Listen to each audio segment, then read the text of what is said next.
Guys, रूस और Ukraine के बीच युद्ध की तस्वीरें आपने देखी होंगी।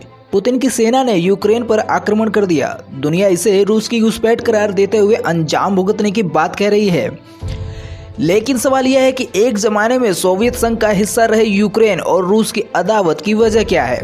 आखिर ऐसा क्यों हुआ कि पुतिन ने सेना को युद्ध का ऑर्डर दे दिया। आइए जानते हैं दुनिया को विश्व युद्ध के मुहाने पर खड़े करने वाले विवाद की वजह क्या है। गाइस, रूस और यूक्रेन के बीच तनाव नवंबर 2013 में शुरू हुआ, जब यूक्रेन के तत्कालीन राष्ट्रपति विक्टर यानुकोविच का कीव में विरोध शुरू हुआ। गाइस, यानुकोविच को रूस का समर्थन हासिल था, जबकि प्रदर्शनकारियों को अमेरिका और ब्रिटेन की बगावत के चलते फरवरी 2014 में यूक्रेन के राष्ट्रपति यानुकोविच को देश छोड़कर रूस में शरण लेनी पड़ी थी। यहीं से विवाद की शुरुआत हुई और पलटवार करते हुए रूस ने दक्षिणी यूक्रेन क्रीमिया पर कब्जा कर लिया। बात यहीं नहीं रुकी, रूस ने यूक्रेन के अलगाववादियों को खुला समर्थन दिया।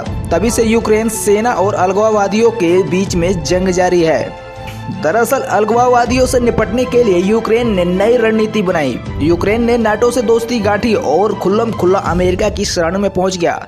बात तब बिगड़ी जब यूक्रेन ने नाटो में शामिल होने की तैयारी शुरू कर दी। गाइस, रूस यही चाहता है कि यूक्रेन नाटो का हिस्सा न बने।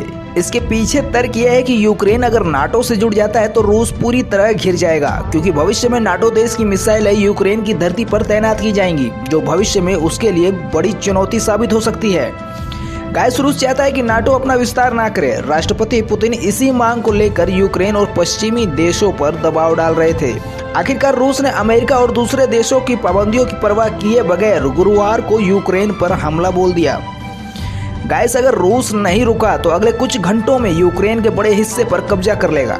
गाइस, अगर ऐसा हुआ तो एक बार फिर रूसी विस्तार से दुनिया का नक्शा बदल जाएगा।